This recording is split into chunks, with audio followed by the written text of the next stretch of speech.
Hi friends, welcome back to our channel పక్కా తెలుగు వంటలు. ఈరోజు మన ఛానల్లో ఇంట్లోనే ఈజీగా గోధుమ పిండితో బిస్కెట్స్ ఎలా తయారు చేసుకోవాలో చూసేద్దాము. సింపుల్గా చేసేసుకోవచ్చు అండి. ఫస్ట్ మనం ఒక బౌల్ తీసుకొని మిక్సింగ్ బౌల్, అందులో 1/2 కప్పు షుగరు, 1/2 కప్పు మిల్క్, మనకి నచ్చిన డ్రై ఫ్రూట్స్ వేసుకొని బాగా మిక్స్ చేసుకుందాము. కొన్ని తెల్ల నువ్వులు వేసుకొని అలా మిక్స్ చేసుకుందాము. షుగర్ అయితే నేను ఇక్కడ పౌడర్ చేయలేదండి, క్రిస్టల్ షుగర్ వేసేసాను.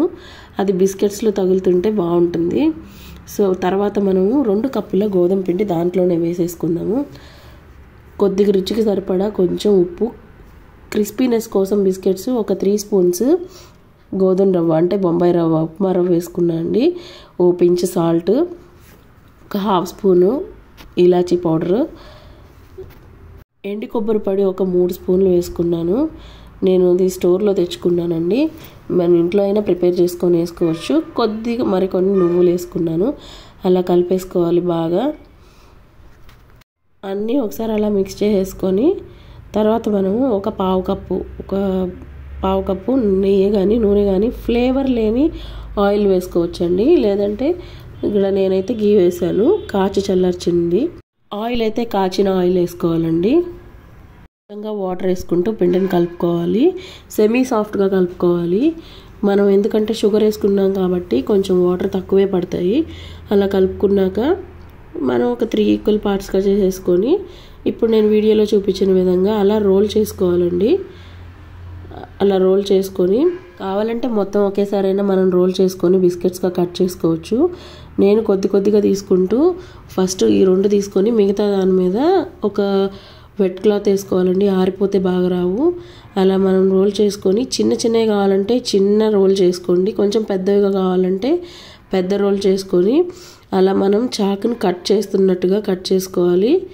అన్నీ ఒకే సైజు 1/2 ఇంచ్ మందంలో మనం కట్ చేసుకోవాలండి. అలా అన్నీ కట్ చేసుకున్న తర్వాత ఒక ప్లేట్కి తీసేసుకొని పక్కన పెట్టుకోవాలి. అన్నీ కట్ చేయడం అయిపోయిన తర్వాత ఒక ప్యాన్ పెట్టుకొని ఆయిల్ హీట్ అవ్వాలి. ఆయిల్ హీట్ చేసుకోవాలండి. డీప్ ఫ్రైకి సరిపడా ఆయిల్ పోసుకొని మీడియం ఫ్లేమ్ మీద ఆయిల్ హీట్ చేసుకోవాలి. మరీ ఎక్కువ హీట్ ఉన్నా మనం బిస్కెట్స్ వేయగానే అవి కలర్ వచ్చేస్తాయి, లోపల కుక్ అవ్వవు. అందుకనే మనం మీడియం ఫ్లేమ్ మీద ఆయిల్ హీట్ చేసుకున్నాక అలా ఒక్కొక్కటిగా వేసుకుంటూ మనము హీట్ చేసుకోవాలి. పాన్లో మనము ఎక్కువ వేసుకుంటే తిప్పడానికి ఈజీగా ఉండదండి. తిప్పడానికి సరిపోయాన్ని పాన్లో వేసుకుంటే మనము తిప్పడానికి ఈజీగా ఉంటుంది. అలాగే పెద్ద గంటతో తిప్పుకుంటే అవి హీట్ అవుతున్నప్పుడు చాలా సాఫ్ట్గా ఉంటాయి, విరిగిపోతాయి. అందుకనే మనం చిన్న స్పూన్ కానీ ఫోర్క్ కానీ యూస్ చేసి మనం టర్న్ చేసుకోవచ్చు. ఈ బిస్కెట్స్ అన్నీ మనకి మీడియం ఫ్లేమ్లోనే ఫ్రై అవ్వాలండి. బిస్కెట్స్ని టర్న్ చేసేటప్పుడు మాత్రం మనము లో ఫ్లేమ్లో పెట్టి టర్న్ చేసుకోవాలి. హై ఫ్లేమ్లో పెట్టి మనము ఫ్రై చేస్తే అవి లోపలంతా పచ్చిగా ఉడకకుండా బాగోదండి.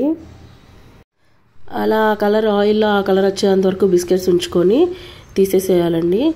తీసేసిన తర్వాత స్టవ్ ఆఫ్ చేసేయాలి. నెక్స్ట్ బ్యాచ్ బిస్కెట్స్ వేసిన తర్వాత స్టవ్ ఆన్ చేసుకోవాలి. అలా వేయకపోతే ఫస్ట్ వేయగానే బిస్కెట్స్ కలర్ వచ్చేస్తే లోపల క్రిస్పీనెస్ ఏముండదండి, పిండిగా ఉంటాయి.